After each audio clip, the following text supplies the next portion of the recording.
Woodworking lathe is a pretty simple machine to learn how to use. I'm Dave Trull with the Trull Gallery, and we're going to talk about how to use a woodworking lathe. The materials you'll need for this, obviously a wood lathe, some wood to turn, and a basic chisel set, a turning chisel set.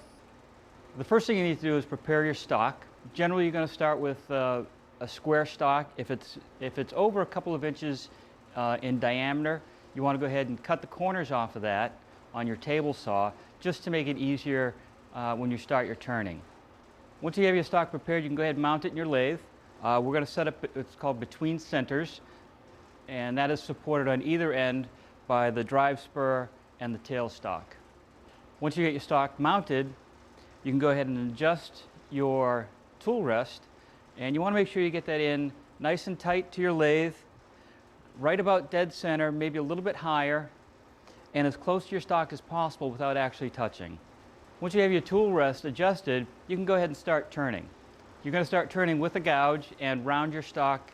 It doesn't have to be pretty at this point. You just want to get it round and fairly smooth. Once your stock is round, go ahead and mark the dimensions for where your depths are going to be. Once you've got those marked, start your lathe and extend those small dashes that you put on into full lines. Using a parting tool and calipers, you use the parting tool to cut the depth, and you'll be checking that distance with your calipers. Once you get your depth set, you can go ahead and rough out your basic shape. As you get closer to your final dimension, you can step up your speed to the second or third speed setting, allow you to get nice cleaner cuts.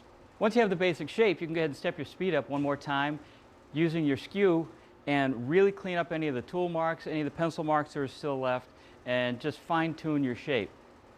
From that point, you can bring your tool rest off your lathe, take it up to your highest speed, and start your sanding.